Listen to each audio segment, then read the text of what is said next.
Welcome everybody to our second panel on how can industrial policy promote growth in times of geopolitical turmoil. My name is Laura Dubois. I'm a reporter at the FT in Brussels, and I also edit our Europe Express newsletter. And I would like to welcome our very distinguished guests. I have two great speakers today. Olivier Guersent, who's been steering competition policy at the European Commission since before the COVID crisis as Director General, and Ricardo Reis, who's economics professor at the London School of Economics, and has published extensive research on inflation, central banking policy, among other things. So welcome, thank you for being here. And I suggest to set the scene, could you very briefly tell us where are we? Where is the European economy at the moment, and what is, in your view, the main challenge we're facing at the moment? I think it's useful, as usual, to distinguish between short runs, mediums, and long runs, if you want. I think in the short run, we are, today, compared to what was expected just a year or two ago, growing much faster, with an unemployment rate that is at record lows, and with inflation well above target in what seems like a persistent way. So the data is screaming we had too much aggregate demand, or at least more aggregate demand than what might expect. And therefore, looking backwards to the last 2 years, I think we can assess now that likely our fiscal packages in response to the energy crisis, and perhaps even as far back as the response to COVID, were a little bit too big, and our monetary policies were not quite as aggressive as maybe they should have been. And so right now, certainly looking at the tightness in the labor market, and at the same time the level of inflation, we have a somewhat overheated economy, resulting therefore in the very, very high inflation that we're seeing right now. To be clear, it is certainly what Americans often call Monday quarterbacking. It wasn't clear that those packages were all that big back in 2021, or that monetary policy had to tighten much faster than what it did. But still, ex post, I think it is the case that we have a somewhat overheated economy right now. If we look instead at the medium and long run at the state of the European economy more general, or the euro area more concretely, or a little more narrowly, I think what we have is that growth prospects continue to be somewhat moderate, let's say, in that we do not see certainly the great spurt of innovation or the great spurt of potential growth than one might hope for.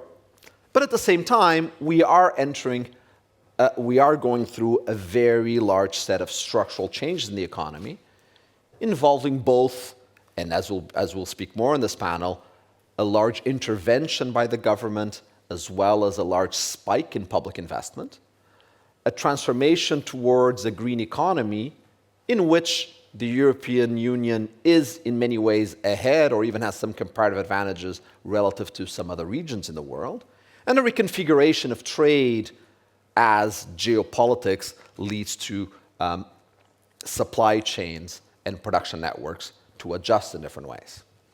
All of these lead me to think that, at least now, there are actually many opportunities. And with opportunities come certainly opportunities to do very poorly, but also opportunities to do very well. And so while I take the forecasts of the next 5 to 6 years being similar to the last 5 or 6 years, which, by the way, is more of a feature of almost all economic forecasting rather than a feature of reality. Reality tends to be much more volatile. I think what I would highlight over this near to medium horizon is rather that we have a lot more dispersion of likely outcomes, uncertainty you might call it, which some may look at with fear, but I would look at with opportunities, requiring, therefore, the flexibility to grab such opportunities. Yeah, does it work? Yeah.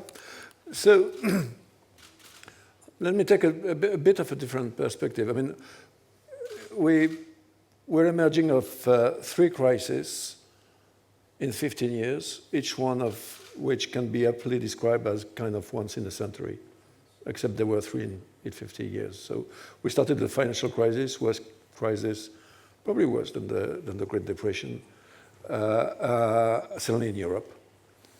COVID, and now the energy crisis. So we emerged from these three crises weakened, and we emerged from these three crises with a level of private and public indebtedness that is a multiple of what it was 15 years ago. So just to be a bit more gloomy on the outcome. So that's on the not so bright side. On the other hand,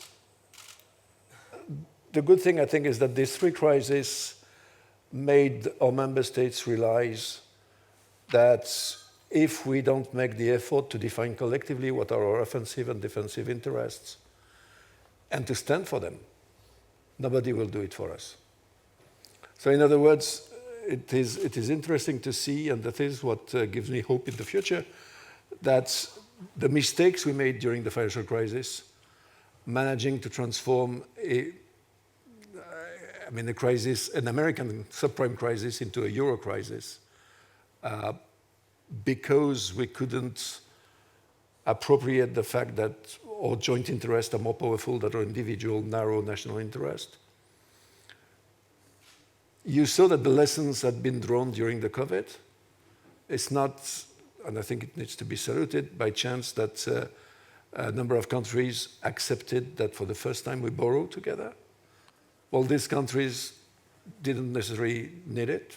They borrow together, but the spendings are not for them.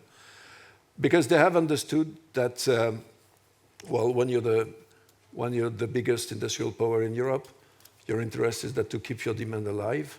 So when you export 70% of your production in the Eurozone, the best for you is that the Eurozone works well. And we see that again in the energy crisis now, where the degree of convergence and common decisions and convergence on how we see the futures and decision that needs to be taken is much better than it used to be. Because, of course, our diversity is an asset, and our diversity is a weakness as well. We're slower, we're more complicated, we're also much more transparent in our decision-making process. I think that leads us to have decisions that are more robust, but that entails a number of weaknesses as well. So, for me, it's true, we've grown actually much more than any time in recent past. But that was part of a catch-up. So a big, slight longer perspective, for me the defining period will be the next 5 to 7 years. Because we need to, your topic is industrial policy, if we want to reconstitute our industrial base, our industrial GDP has been dropping everywhere in Europe over the last 20 years. Because we were living in the 90s and beginning of the 2000s in this paradigm that we could strive by keeping at the top end of the value-added chain, giving everything that is dirty and smells to other parts of the world and specialized in services and everything that is nice and shiny. And of course, we realized that such a world doesn't exist. Because when production moves, one day or the other, associated services move as well, and one day or the other, research moves. And then you're left being at the low end of the value-added chain. So it's not too late, but that crucially revolves on becoming a cheap, decarbonated energy continent. And this is why our efforts in that domain are so essential. So what are the efforts? You said 5 to 7 years. What efforts is the European Commission or the EU more widely planning to implement in that time span? Well, Ricardo, I think alluded to it. Our comparative advantage is that we realized the challenges earlier than many. But we have a long tradition of being at the forefront or seeing the next challenge coming and being incapable and translating into an industrial advantage. So if you think about it, invariably the US are slower in realizing the challenge, but when they start moving, they move much faster, and in the end of the day, we end up on the wrong end of the stick. So this time, it is absolutely crucial. We can't continue to subsidize the energy bill of large energy intensive users. The truth is they will relocate here, not because they have subsidies, they will relocate in Europe or locate in Europe if demands in the area is sufficiently strong, because in the end of the day, this is what drives these decisions. And if the energy price is affordable, taking into account the carbon price or cost associated to it. So that doesn't mean to say we need to be on par on energy cost with other areas of the world. We've never been. We have ever had a positive difference. It was more costly energy in Europe than, say, in the US. On the other hand, other things are more costly in the US than in the EU. And in the end of the day, decisions by industrialists to set their plants here or there are not really made on that. But you cannot afford to be 5 times, 6 times, 8 times more expensive when you're exposed to international competition. So the good news is it is possible. What we've been doing in Europe, we've been forcing competitive tenders for new production facilities in wind and in solar. It was some years ago. The effect was almost immediate. That divided by 2 the costs. And because that divided by 2 the cost, that allowed for a number of economies of scope and scale. And that makes it that, in particular, in wind turbines, we have a very good industry in Europe. So there's not an area in which we're dependent from other continents, unlike solar panels. Solar panels, there is no fatality. I mean, what we have now are the first generation solar panels. The next generations are going to incorporate a lot more technology. They can be manufactured in Europe if we take the right decisions. So, and we've been also subsidizing through contracts for difference. So, you guarantee a minimum price, and you take the profit away above a ceiling. That worked extremely well because that guarantees the investors an horizon. As you know, that if the prices are bad, it will never be worse than X, and if they're good, your maximum profit is capped at Y. And with this, you can plan. And that has led to a situation in which today you do not, with the foreseen prices for electricity, you do not really need any more to subsidize this type of production. So probably it's time now that we turn to what needs to happen quick and will not happen quick enough if we don't help it, which is the decarbonization of industrial processes. But continue to incentivize through other measures than subsidies, like allowing faster permitting, for example, that we have more and bigger wind farms, because we will need quite a lot more. If this is successful, the chances that in 27, 28, we will have enough electricity in Europe. It will be very cheap, because the investment cost will have been paid for through subsidies for a large part of it, and the marginal cost is 0. You don't pay for the wind, you don't pay for the sun. And it will be decarbonated, which will be a competitive advantage worldwide. So you've just mentioned a few measures to bring down energy prices. Meanwhile, the United States has implemented a massive subsidy package, the IRA. Ricardo, do you think the EU policies are enough to keep up with these big packages that the US is doing? Well, it's a difficult question because, again, even because the IRA itself is a very multifaceted type of intervention. I think if you look at the IRA approved by President Biden, it is a very clearly protectionist policy, without any hesitation.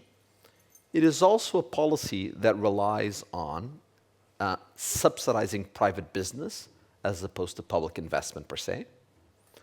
And third, it is a policy with a very large focus on manufacturing jobs, in creating jobs, in preserving jobs, in particular manufacturing areas. Let's look at these three in turn. When you're looking at preserving jobs and manufacturing jobs, note that a focus on employment as opposed to competitiveness, as opposed to productivity, does not bode well usually when it comes to industrial policy. It does not bode well because it encourages potentially inefficient jobs to be created simply for the sake of preserving jobs.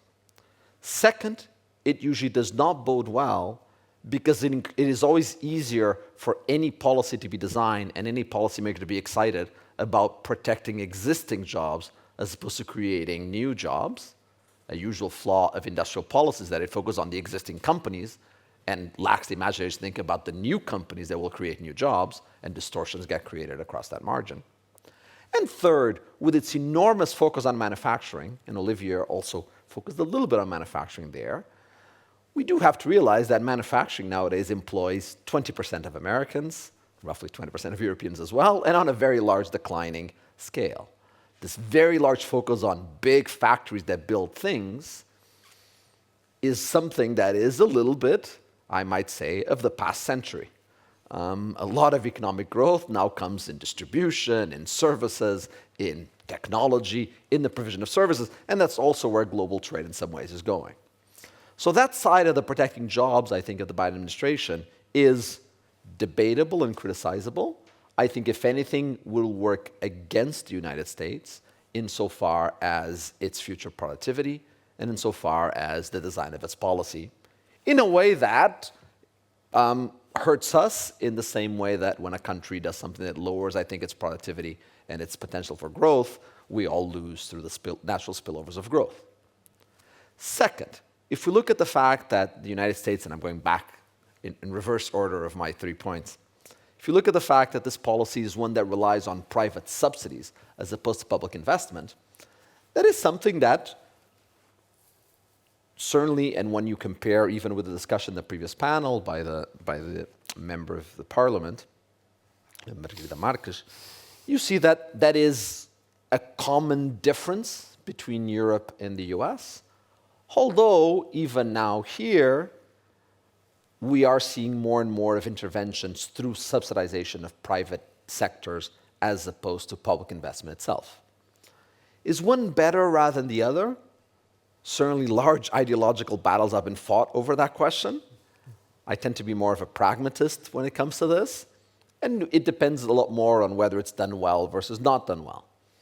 When one looks at the energy transition, and one looks even at the investment in digitalization and others, there's clearly a need for public infrastructure as well as for private innovation, because there's just so much uncertainty on precisely what the energy profile will be 5 to 10 years from now.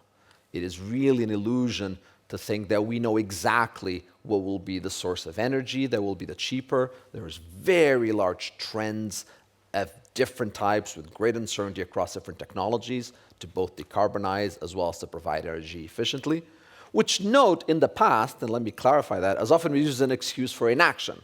The fact that we don't know exactly which technology will be the right one is an excuse for inaction, and it shouldn't be one. But it is instead, I think, a good argument for keeping a somewhat of an open perspective, which does favor subsidies to private innovation as opposed to public investment, insofar as we think that private investment more quickly shifts following profit motives across different potential technologies that change. Whereas public investment, traditionally, it doesn't have to be, but traditionally tends to be a little slower. It's harder for policymakers to admit that they bet in hydrogen. It turns out that the future was in solar or whatnot, whereas in the private sector, even if only through the bankruptcy of those who bet one the wrong way or not, that tends to be a little faster. So in that sense, I think the US has taken a position that, or a path that is natural in America. I think Europe is still defining itself exactly how it wants to move in that direction. You saw Olivier speaking very much about the private and the subsidized privates, but you saw Margarida before putting an almost entire focus when she was in the panel on public investment, public investment, public investment. And I think we need to acknowledge and embrace that we don't know we know that we need to do something, we know that energy sources are changing, but we don't know exactly what is the right technology there. Going now to the first point, which is the fact that this is a protectionist policy. It is a very unashamedly protectionist policy.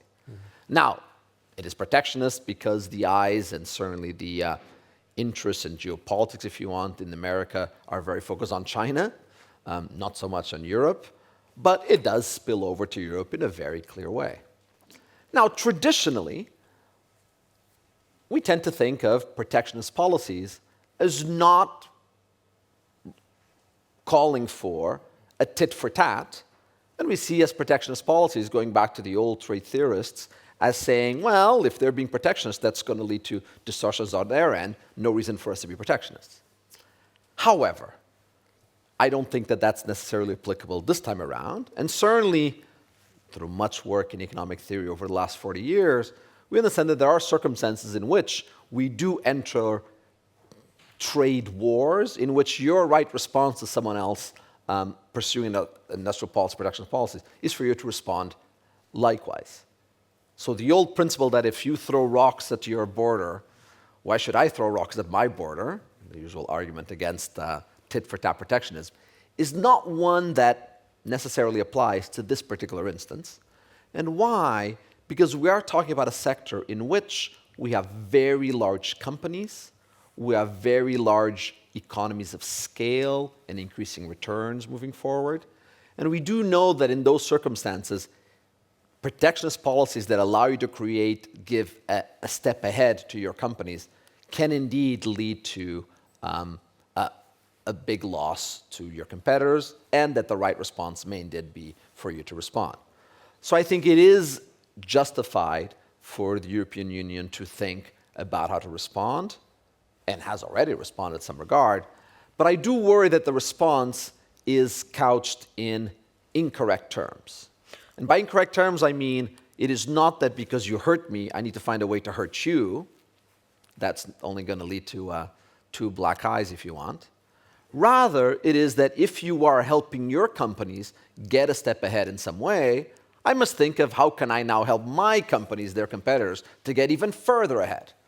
And certainly if you see in terms of the tariff policies and others, I think the EU has fallen a little bit more on the first and not enough on the second. But I'm again optimistic that we will change that perspective and react to the Biden plan by trying to simply give our companies more of an edge in the construction of capacity, in the conquest of these new markets that are opening up. Olivier, do you worry that this response by the EU, which I believe includes the Critical Raw Materials Act, Net Zero Industry Act, kind of what you said before, old-fashioned industrial policy, is one of your worries that this will just benefit the big players in the EU and kind of leave behind small and medium enterprises? Will this is there a fear that this will distort the EU single market and the level playing field? Well, that's not the way I would put the debate, but maybe coming back on what Ricardo just said. First of all, let's put things in perspective. IRA is not that gigantic. So what the US have budgeted for IRA is 400 billion euro over 10 years. Any idea how much, not we authorized, but we spent in public subsidies in the same area in Europe over the last 2 years? 400 billion. So that's not the issue. And the issue is not quantity, because we do, and I suspect we will continue to do a lot more in terms of subsidies. It's not that I like it, but that's a fact, in Europe than in the US. Now the issue, what is the issue with IRA? Well, when we subsidize in Europe, we have a very simple principle, is that it has to address a market failure. And it has to have what we call an incentive effect, therefore. So that means it has to make happen something that wouldn't have happened with a bit of public money, and that we find socially or economically desirable to have. So we try to use our public money, and that's all what leads stated control towards this concept of let's put the money, the public money, when it makes a difference. IRA is not at all this, but first of all, because there is no concept of stated control in the US. In IRA, there is no need test. So whether you need the money to make your project happen, or you don't need at all the money to make a project happen, doesn't make any difference. If you're in the right sector, in the right state, and you meet the conditions, you tick the box, you get the money. Incentive effect, 0. So they subsidize, it's inefficient in that way because they subsidize a number of things that would have happened anyway. And that's the reason why industrialists in Europe say, oh, that's great. Of course it's great. It's Christmas every day of the year. So I don't deny it's great, but it's not what we should do.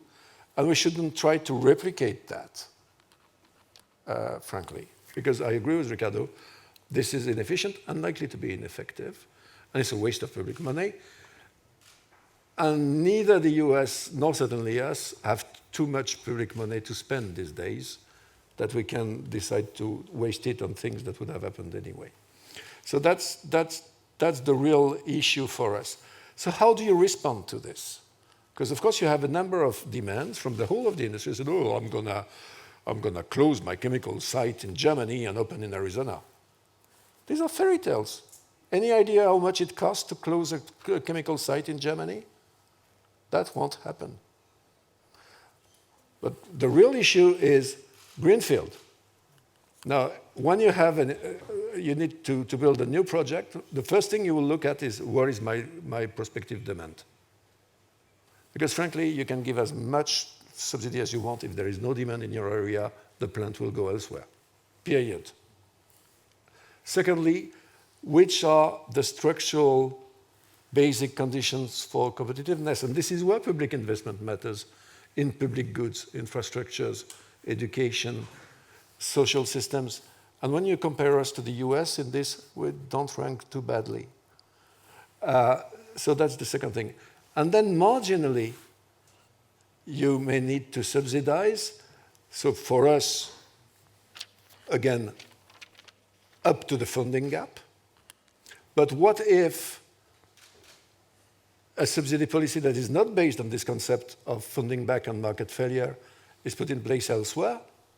Well, our answer to this is very targeted because we don't want to jeopardize our equilibrium here in order to match it there. So we say, well, if you come with evidence that while you were willing to invest in Europe, you will do it in the US, and you show us what is it exactly you will get, which is a reasonable degree of certainty, then we can match. And that's the big innovation we included in our March evolution of the transition and crisis framework. This is this possibility to match under certain conditions. So that your answer is calibrated and targeted to where you have actually a problem. And that, I think, is the right policy answer. For the rest, our policy is not either to re-onshore everything we have delocalized, but let's face it, we are living a movement which I think is not going to stop any sooner of relative deglobalization. And part of this issue, the issue we're faced with, is how do we manage this relative deglobalization? In other words, something that is very rarely, and I think it's a pity, discussed and thought through, what is the external dimension of our industrial policy? And that matters. That matters for our competitiveness, that matters for the carbon footprint, that matters for the management of our neighborhood. It's not the same whether you procure from China or from the southern banks of the Mediterranean, for example, in terms of what, because we will not re-onshore everything. That is for sure. Even if we wanted, we couldn't. And it's certainly not our interest.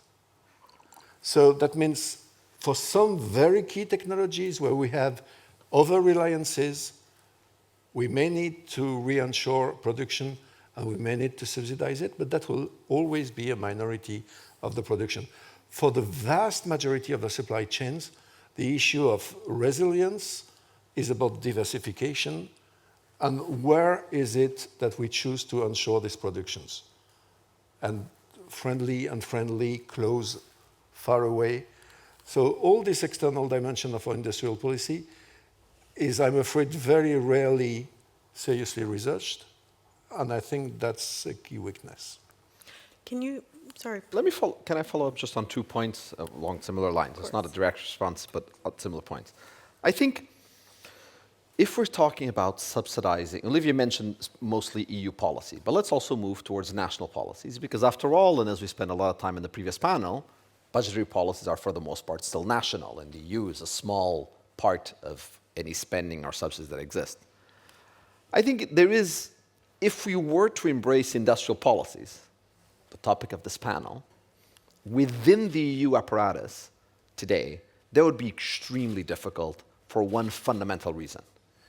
Industrial policies, love them or hate them, always involve a sense of selecting some sectors and some companies to subsidize, to support. Well, we only have a handful of companies that are truly European in the sense of being in every region in Europe. Moreover, the single market is in many ways the great unifying principle that started our union and that still continues to play a very large role in it. It is going to be extremely hard, dare I say impossible, to say, I want to support, to have the French government, to pick on the French government, well, let's say the Belgian government, since we're in Belgium, to say, we want to support a local champion in sector X, someone who's very competitive, provide some large subsidies, so that they can compete with the American company that's being subsidized, without realizing, wait, but what about the French company and the Luxembourgese company and the German company that's not getting the same subsidies? Within the European Union, this creates an almost unsurmountable problem, because the competition authorities and many others will say, hold on, how can Belgium support a company that is competing with a French company? This is clearly illegal state aid, one that it's unleveling the playing field within Europe. So for me to level or unlevel it relative to the Chinese, the Americans, whomever else you want, how can you achieve this while keeping it level within Europe, given that we have national budgetary policies, and many industrial policies will be national, is a little bit of a conundrum, whatever. You can come up with a better image than I can in terms of a difficult square to circle. So that's an immediate difficulty that we're going to have if we were to start in this tit for tat of supporting a very aggressive industrial policy. I think it will bind very quickly. Second, small companies versus large companies. It is the fact that every country that I know of, certainly in advanced in the OECD, but even in others, has a great fascination for small and medium enterprises. For many reasons, some cultural, some economic, some justified, some not. In Portugal today, you are a large company if you sell more than 50 million euros, I believe. That's not a lot. In an economy, especially where you really want to export, if you're a small country and you have to have a view of a company that exports, there's a lot of large companies in Portugal that are really very, very small companies. There is an enormous penalty to being a large company, to having more than 50 million. Penalty because you lose a tremendous amount of support that we have to small and medium enterprises.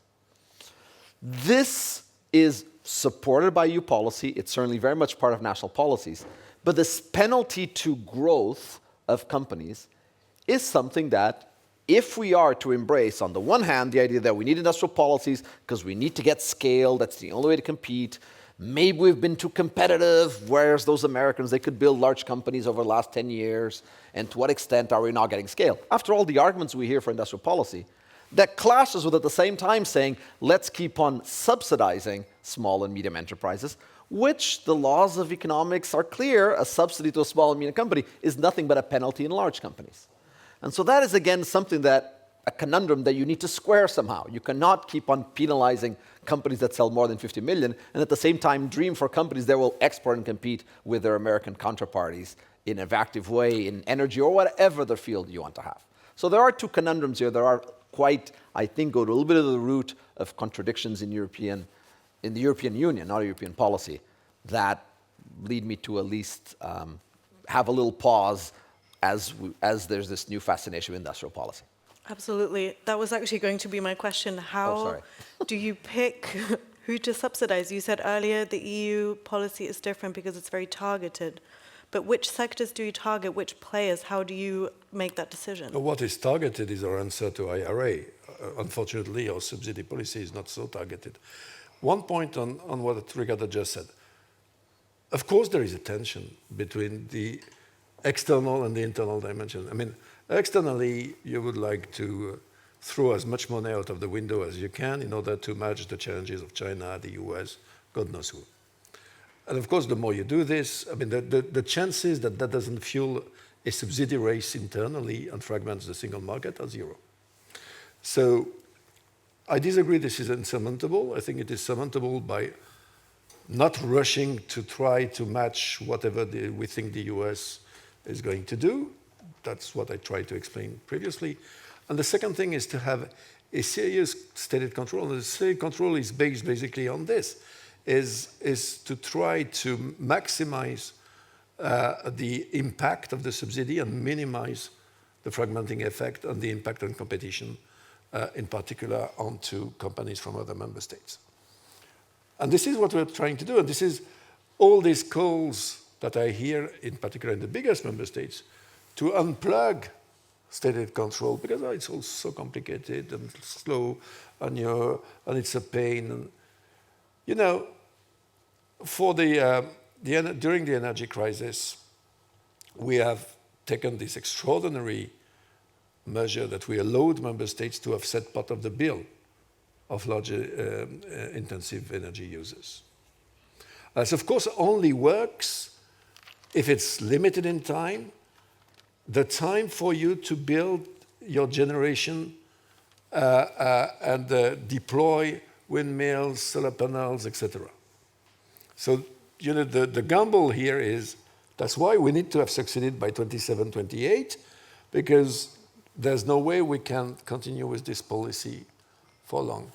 We got lucky because for the biggest part of the high impact on the the price of gas and electricity, these large energy intensive users, they were covered either by long-term contracts or by their hedging policy. And when they stopped to be covered, which is around November, December last year, because we're lucky, prices went down to what they were before the crisis. So the truth is they've been marginally impacted. And if you look at the outlook of the German industry last year, they got the best year for a very long time. At the same time, we had requests from the German government, well, you're really painful with your stated control. You have in particular this concept that in order to be able to offset the energy bill of a company, it needs to have a loss in EBITDA.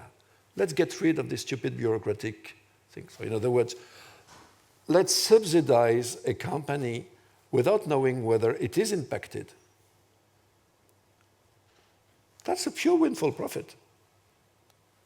We have not accepted it. If we had accepted it, I don't care too much about the waste of German public money, but the impact on the single market could have potentially been gigantic.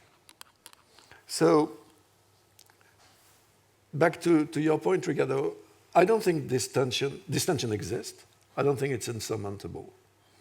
But that's basically the reason why the control of state subsidies is in Brussels, because right or wrong, and we make probably many mistakes, but you need somebody that does not have vested interest to be the referee in that game. And that's pretty much our job. This said, we are authorizing masses of subsidies. And you're right, in particular in SMEs. I'm not so sure it's a loss for large companies, to be frank. I'm not so sure either it's a terribly effective way to spend public money, but that's another story. From my point of view as a Eurocrat, the charm, it very mildly impacts the single market. So to the extent it is not so smart, it is limited within the countries that are actually implementing these policies. So this is largely their problem. Going back to the word that you said before, deglobalization, to put this all in a bit of a larger context, are we just kind of seeing a new age of protectionism, mercantilism? Is this the kind of industrial policy that the EU, the US, and other countries will now go for? I hope not, but that's clearly a risk, it seems to me. That's why, I mean, people like me are resisting having a kind of tit-for-tat, as you described it, Ricardo, answers to the US policy. Because, I mean, we know what this type of spiral leads to. And if you look at the history of the Great Depression, it's not rocket science. It's bad for everybody. At the same time, at some point, you probably cannot afford to react, so you need to calibrate your reaction sectorally, and that's back to your question, how do you select the sectors? Well, some are not terribly obvious. I mean, and people like me are not the best place to pick the winners. Normally, it will fail. But for example, that you need to promote the as fast as possible deployment of massive capacity of decarbonated production of electricity is pretty consensual. And for the rest, what to do with the electricity, that we should leave to the market. I would say on that point, on your question, that there are two sides here. I think there's certainly changes in supply chains following what happened during COVID. Partly because we understood the resilience of some supply chains and learned things that we didn't know before. I think many companies learned how some suppliers were more reliable than others. They became more aware of some risks that we had ignored so far or that simply weren't present so far. And that seems to have led to, and this is what the data of the last 2 years on international trade shows, so what I'm going to say now is factual, is that international trade has increased in the last 2 years. Globalization has increased. We are trading more across borders, but the distance have shortened. That is, we have seen more colloquially in Europe, more offshoring to Poland or to Portugal than all the way to China. But more offshoring and more transaction and more trade. So we have not seen a decline in trade at all. The data speaks, I mean, in 2020, of course, it fell, but it's beyond recovered. So the age of globalization understood as international trade continues to be with us, continues on the trend. It may even have accelerated a little, although, again, with the big disturbance of COVID, it's hard to draw inferences that are too secure. However, there's been a bringing forward. Some of it, as I said, is simply firms and the market working as it should, firms learning, trying to get some advantages, trying to understand the importance of resilience, and so be it. Also, to be clear, China is also not as competitive as it used to be. It's growing, wages are rising, its wage advantage is not what it was 20 years ago, in spite of localization to Vietnam and Laos and others who are emerging. But we are also, and at the same time, the investments in education that we've had in Europe and others have also led to a more productive workforce that can compete in other terms. And finally, again, industry is falling, services are rising, and simply shipping things very far away to be produced is not as advantageous in an overall national income as it was. So that, all of it is the wonders of the market economy. Shocks happen, and every 2 years a little different, and that's why CEOs are always paying attention and trying to change in that regard. It's still globalization, a slight change. I find it fascinating to study, but I wouldn't say it's a concern per se. It's simply the world working. On top of that, though, we do have, as you mentioned, the idea that we are starting to see more geopolitical tensions, and there are people here who are better, certainly much better in international relations than I am, and a certain fear that one of these shocks, one of these risks that a company now has to take into account is that we have some aggressive sanctions or, God forbid, even an armed conflict between different large regions, which therefore, again, as a responsible manager of a company, you have to realize is not a major risk, and I have to make sure that I'm also resilient to the use of sanctions or the eruption of conflict here and there. On that regard, we get to the usual conclusion, an important one to state, even if not an original one, that it is, we would hope, the job of our policymakers and politicians to reduce that uncertainty so that we do not have to live in that fear and have to plan for that occurrence. But at the same time, if it exists, one does have to plan for it. But it's clearly a negative. Us being afraid of sanctions or conflict is a negative that hurts everyone together. And then finally, we get to the third point, which is, well, to what extent are we seeing more mercantilist protectionist policies? Here the data does not speak actually clearly on that. We have to remember that it is the case that many countries, especially in Southeast Asia, had very aggressive export-led growth strategies with very protectionist, in some ways, strategies, some of which worked, and everyone remembers success cases, and many failed miserably, and people tend to forget those. certainly among the emerging markets in different ways. So what you are seeing, and in some ways, those countries don't have a trend, or if anything, are reducing the amount of protectionism, if you want, that you do. What you are seeing, though, is in the United States, starting with the Trump presidency, you may even date it to a little before, but certainly in a very clear with the Trump presidency, and continued in a very strong way with the Biden presidency, is now a movement away from the WTO and from international organizations that tended to ensure a leveling playing field, and a more aggressive national policy that includes explicit protectionism, just like the IRA, its size notwithstanding. And so that is the large change, and the extent to which the EU is responding or not, or will respond, is something that we already talked about 5-10 minutes ago. So that is really the change. It's more, let's be clear, it's not that the world has become more protectionist, is that the US, in a great part, Europe somewhat, are becoming less, are becoming more active in that sense, and less reliant certainly on the WTO, and moving much away from the international organizations that used to ensure a level playing field. To be clear, this is much bigger in speeches now than in actual policies, as of now. So it takes more space in newspapers than it takes in actual laws, if you want, in terms of the paper that gets used in it. But it is something to be concerned about, because it does very quickly indeed lead to these tit-for-tat policies of different types. Note that and now I'll stop there, note that when it comes to sanctions, we are certainly gaining a great appetite for economic sanctions as a form of diplomacy now, and that speaks directly to this. I think the Russia experience has both shown us that sanctions can be a way to intervene without entering militarily in very dangerous situations in a world, of course, with global nuclear superpowers. It's also shown us the limitations of those sanctions.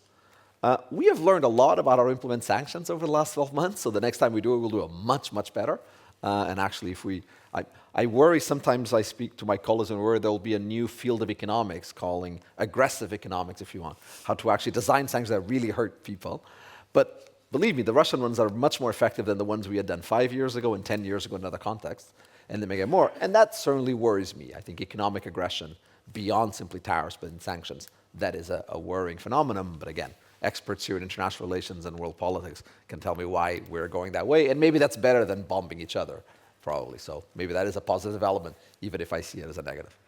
On aggressive economics, and I mean sanctions are maybe a very extreme example. We have the sanctions against Russia, against Belarus, etc. But in discussion are also instruments against economic coercion instruments targeting China, Chinese companies, limiting foreign investment in Europe. But do you think, I would be interested, do you think that will have an impact on the European economy and its competitiveness, on the businesses? Or is that something that's needed now to preserve our competitiveness? Well, no, first let's be clear. I mean, direct foreign investment are welcome in Europe. That was the case, is the case, will be the case. And that's not what is at stake. Coercing Chinese companies, well, if you really look for coercion, maybe you should have a look in China. You would be more likely to find more active and probably effective coercion than here. You know, there is a saying, Mrs. Vestager, that I like. I mean, we shouldn't try to emulate the Chinese policy. First, because we don't think it's the right policy in a market economy. But even if you thought, because at the end of the day, that is a question of belief, values, opinion. So say for a second, it's a great policy. It's a policy that rests on the premise of a very strong central power. So when something is centrally decided in Beijing, it happens in the most remote parts of the empire. And that is exactly us in Europe. You noted that.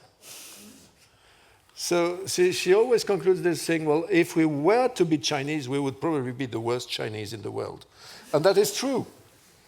So even if you think this is the right way to run a modern economy in a market economy, It's simply not us. It's not our DNA. It's our organization. We're not even a confederation, so let alone a very centralized and military organized unitary state. So it simply wouldn't work here. So we need to revert another means in order to be competitive. What are we doing? We have, well, the Council and the Parliament have adopted a regulation that is dealing with foreign subsidies. Is it about preventing foreign companies from investing in Europe? No. That's not the point. The point is extremely simple. Ever since the 60s, we have tools and active policies to control the way our member states subsidize their companies when it impacts our single market and competition in our single market. And that is necessary. That is not really, was necessarily not antitrust. We're the only ones in the world to have this because we're the only ones in the world that share a genuine single market, not a free trade area, but have 27 sovereign. And the way to reconcile this is to have state aid control. And that's the reason why we have this idiosyncrasy, right? But for 70 years and something, we didn't think it was important to control foreign powers when they do exactly the same thing. And that is at best inconsistent. So what the foreign subsidy regulation does is simply this, is mimicking the control we have on our own member states when foreign jurisdictions are just acting in the same way. So it's not trying to enter into competition with anti-subsidies instrument under trade policies, because that is about subsidizing something in the foreign jurisdiction, and the goods are then imported onto Europe. That's IRA, if you wish. It's probably indeed contrary to the WTO. This is about subsidizing production in Europe. The same way France, Germany, Portugal could do it, and we will control it just in the same way as well. So it's not at all something that is anti-foreign investment. This is something that is designed to prevent that competition is distorted in our single market by foreign subsidies, the same way they could be distorted by member state subsidy, and that we control the two on an equal footing. And that's why, by the way, we believe that this is WTO compliant and this is not protectionist. Thank you. Maybe one thing that we haven't addressed so much yet is inflation and the following policy of high interest rates. Ricardo, you're an expert on this topic. Could you maybe tell us a little bit about how does this interact with industrial policy? Does it make things easier, more difficult, and why?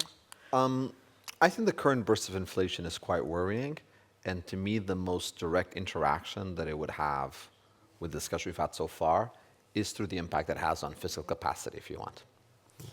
A sudden burst of inflation, much like we had in 2021 and 22, is in many ways a good thing from a fiscal perspective.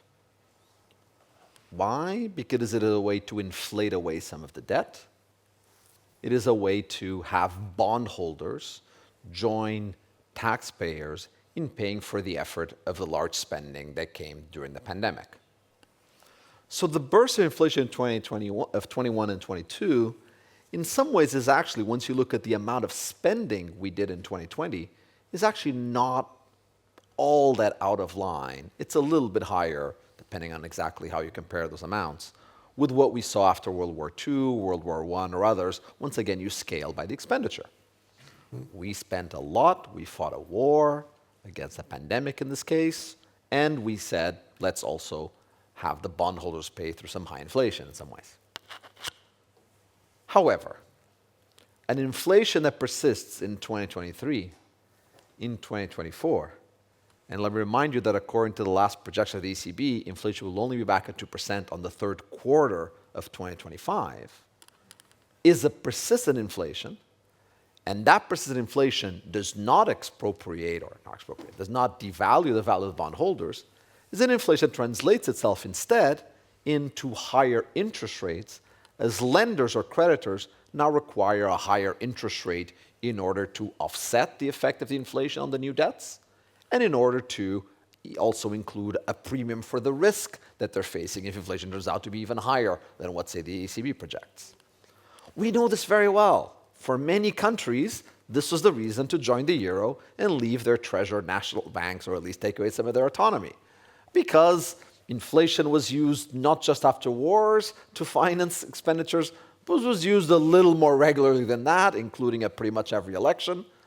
And as a result, you ended up not with a way to pay for your spending, but rather with a much tighter fiscal capacity and an inability to fund itself or even public investment because of persistently high interest rates and a limited capacity. So we know this very well. This is something that should not be, hopefully, a lesson from textbooks, but a lesson from, aside from the youngest people here in the audience, that should know very well.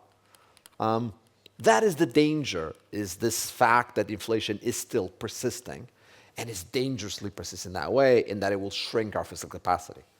The interest rates on government debt, so far, markets, creditors, had interpreted them as this was a 1 to 2 year event. And so what we saw was that short-term interest rates went up, but long-term interest rates had gone up quite modestly. What we're seeing in the last 3 weeks is indeed a drift up of interest rates, as creditors are realizing this is becoming more persistent than we thought. And as they do so, again, fiscal capacity will be constrained. And we may indeed have, and also in the context of the previous panel, maybe some fiscal crisis in the horizon. So to me, and this has always been, it's a lesson that sadly sometimes is forgotten. The reason for having a very aggressive ECB in 2021 and 2022 was not to punish the economy or to drive us into a recession or to make the job harder for governments, was exactly the opposite, was precisely to bring inflation down faster, since the impact of short-term interest rates at the ECB on fiscal capacity is limited, but the impact of the long-term ones is high. And by having persistent inflation, that is the big danger of what we're having. And this is why I have been at times critical of central banks, including the ECB, because we should know this, and that is the responsibility of preserving fiscal capacity. And the way to preserve fiscal capacity is actually to raise interest rates, not to keep them low. But I think that sometimes in the public debate gets a little lost. I mean, I am scarred by the fact that the last time I was in Brussels, I was testifying at, I forget the name, I think it was the Economic Committee of the European Parliament. Interest rates back then were 0. The ECB had raised them from -50 to 0.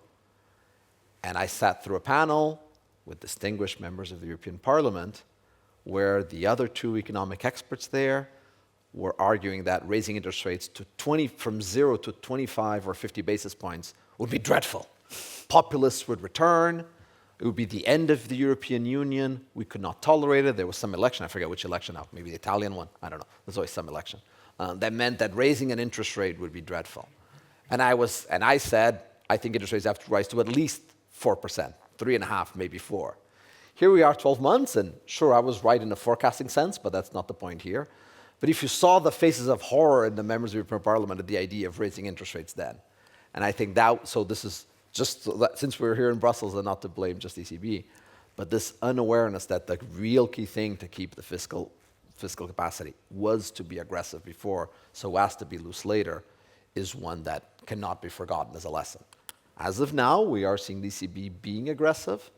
We are getting to a point of, should it be more or less? I think there are going to be very important decisions in the next 3 to 4 meetings. But we are really at a turning point. I think the projection of inflation coming down only by the third quarter of 2025 may be a little pessimistic at the ECB, but either way, should be met with a sense of that's just not good enough. We cannot have 4 years of inflation above 2% by such a large extent. You have to deliver stable inflation so that we can preserve fiscal capacity and have discussions about what industrial policies to have, as opposed to we can't really have any because we have to go through a sharp round of austerity because of shrinkage of fiscal capacity. Olivier, is there anything you would like to add? Yeah, well, having spent 10 years between 2010 and 2020 to try to redo the financial framework, I would agree completely with you if we were not sit on a mountain of debt. So that complexifies a bit the equation. The fact that private and public indebtedness has been rising so much in the last 15 years is not helping, because my view is we don't have much fiscal capacity anyway. Of course, it's even worse with higher rates, but and yet we have an industrial policy that is centered on public subsidies, and it doesn't have to be. Well, I mean, I don't deny you need to have some public subsidy, but probably not in that amount. I mean, there is a part of member states losing their nerves in a way, and a fair amount of blackmailing by big industries, to be frank. And the result is that I'm afraid that we have collectively, I'm not saying the EU, because the EU distributes comparatively a small part of the total public subsidies, but the rest of it I'm in charge of controlling normally, and we simply have a policy I don't think we can afford anymore. And if you think about it, subsidizing companies to establish in Europe or to locate their plants in Europe is a very costly way to cover for our deficiency to set the right framework conditions. That's the discussion we had a moment ago. There are a number of reasons why we're not optimal in setting the right framework conditions, namely because we have 27 different national interests. And that makes it very suboptimal in making these type of decisions. Either we fail to agree, and we have stuff like banking union left in the middle, or capital market union, in my view, even more important probably for the financing of the economy, not even started or barely started. Or the price to make a decision is an incredible amount of complexity because you need to accommodate the idiosyncrasies of X, Y, and Z. And for the industry, complexity means unattractiveness. The more complex it is, actually, the less it will happen. Let me give you a small example. Some years ago, when I was doing financial regulation, we were told by the whole of the industry in Europe, well, we should try to mobilize better the 500 billion of excess saving that we have. There are many things you could do, but we could do a pan-European portable investment product that would be, at the same time, a kind of third pillar insurance and a saving product to be invested in industry. We made a proposal to that effect. 18 months later, it ended up being a product with 27 compartments with 27 tax regimes. Not a single fund was ever created because, of course, the cost of management outweighed by a distance any possible profit. That's just one story. There may be. So either we cannot decide, or we decide for as long as we are scared enough to make the decision. As soon as it looks a bit better, it's frozen again, or we finally decide, but it has a high cost in complexity. And I fear that is, in the end of the day, our biggest problem. For as long as member states will not be able to build together what is the general interest of the area and accept that it will never match their individual interest. But that's the most efficient way to deal with economic issues collectively. We will be very, very suboptimal. We will be slow. We will spend too much money. We will not be targeted enough, etc.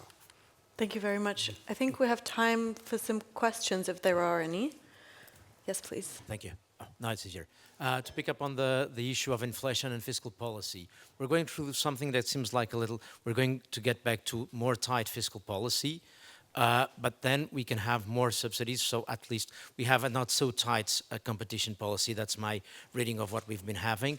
How can we cope that with plus inflation? That's one point. Second, to Olivier, the example you were giving about the 400 million that were given, I would guess that a large part of those 400 million were from 2 member states, probably, Germany and France, more than most of the other countries. So my concern is that if we simplify very much, or if we make a competition policy too light, let's put it that way, we risk actually having a problem with the level playing field, because at the end of the day, some member states do have more fiscal capacity than others.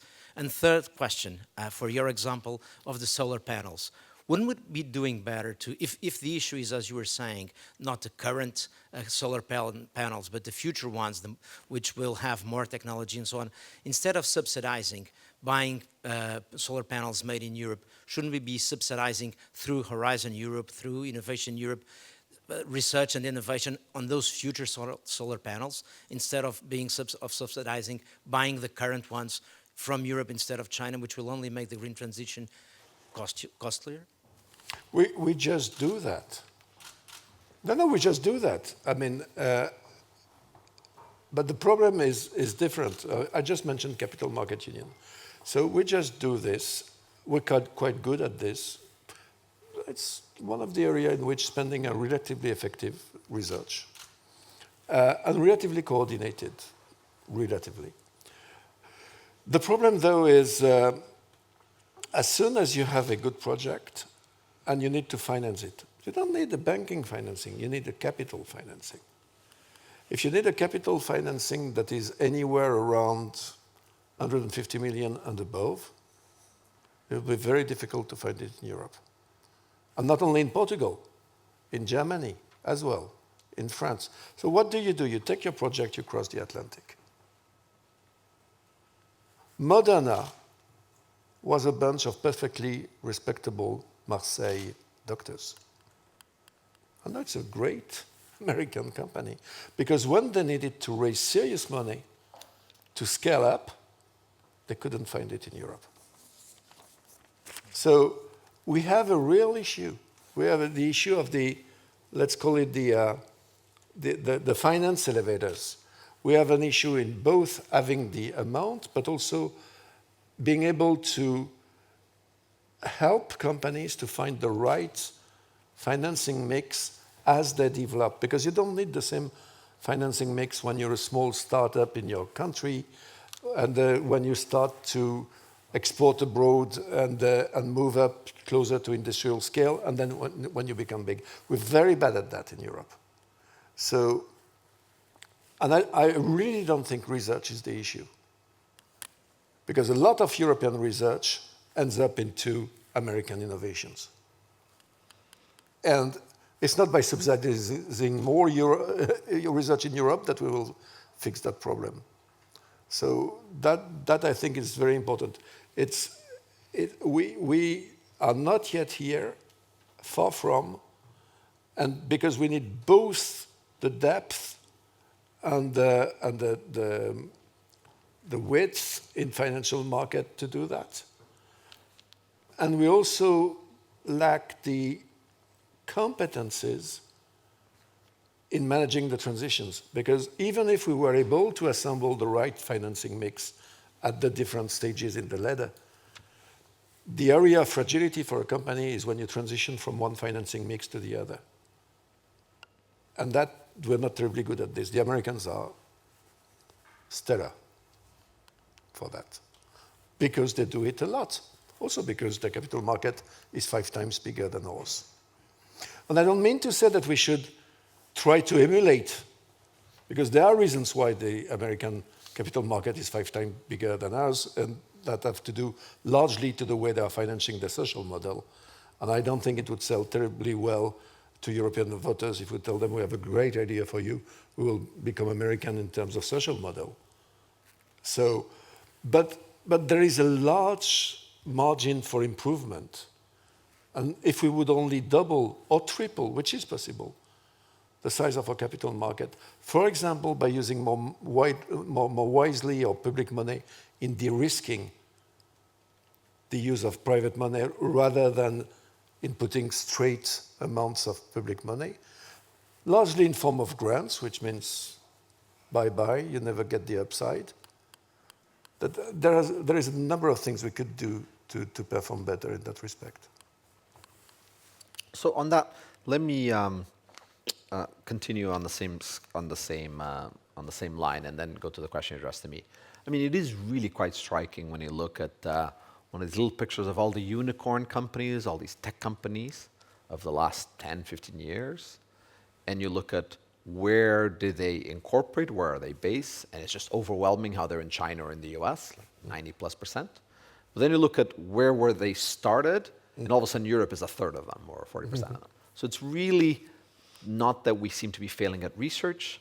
We don't seem to be failing at the small and medium enterprises. I'll go back to my point. But once the small medium starts wanting to be big, it relocates to the US, like in the Moderna example. Now, I still think that some of it is because we punish big companies so much, but we've already discussed that.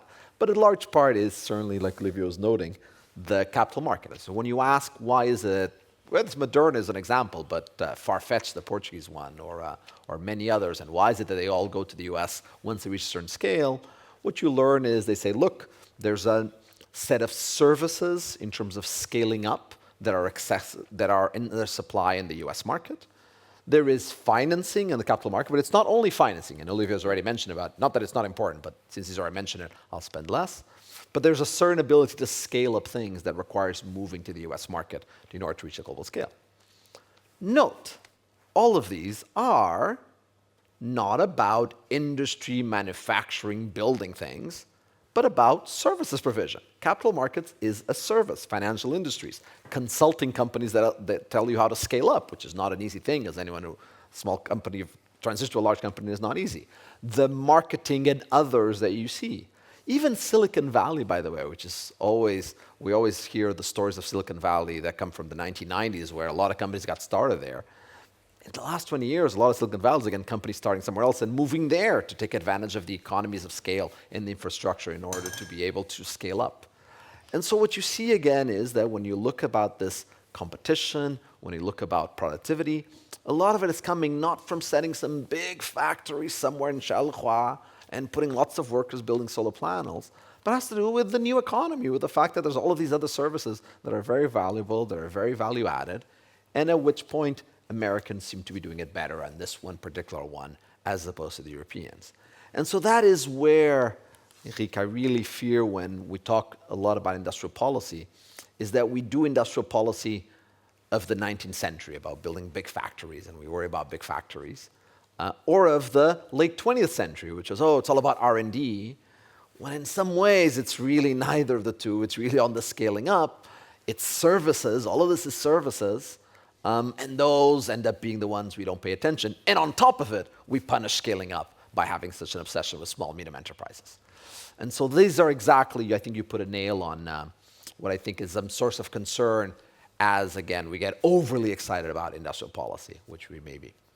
You mentioned on fiscal policy and the fight on inflation. Look, we have a lot of debt, as Olivier put it, an enormous amount of debt, which points to we should be tightening spending, if you want, or raising taxes, either way, but cutting deficits on that transition in that sense. We have a lot of inflation, and I started my intervention saying on how we have an overheated market.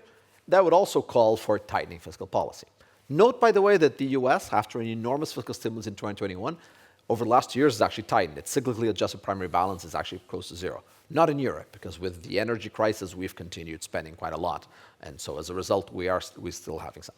But now that the energy crisis, in some ways, in the past, at least in short-term impact, both inflation control or the debt would all point to tightening the belt over the next couple of years.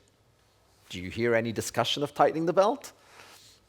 If anything, the A word, austerity, is a forbidden word in Europe after what happened in the last decade. And so, yes, I share with you the puzzlement that sees that on the one hand, there's very little political or popular appetite for the if you want, again, let's not use the A word, for moving towards, if anything, primary balances that are in surplus, even if all will point that direction. And so when it comes to inflation control, all that says again is, and this is another reason why I am pessimistic that even the current rate of plans of the ECB will not be enough to bring down inflation, is precisely because I think it's going to be facing fiscal headwinds, or tailwinds actually, that are going to make the job even harder, requiring even higher interest rates. But it is hard to see why the fiscal boat will be turning in a direction. It's not impossible, but there are many reasons why it's hard to do that. And even Lucio there was here on the previous panel telling about all the difficulties in getting an adjustment plan, of creating capacity at the European level. But it does seem to be a difficult problem, but one that will bite. Thank you very much. I think we're almost out of time. Can I just ask you very briefly, is the EU on the right track when it comes to industrial policy? Maybe you could each just give me your final thoughts. I mean, we've spoken at length, and I think yes. More than on the right or the wrong track, I think we've pointed to places where it is on the right track, places where probably it is on the wrong track, places where there's opportunities to do better, places where there's risks of doing much worse. And so, again, I am happy that we're having discussions on industrial policy that are not just about it being black and white, about it being a bad idea or a good idea, as opposed to thinking of which types of policies are more effective and less effective, which is very much, I think, a summary of the last 60 minutes where we're speaking.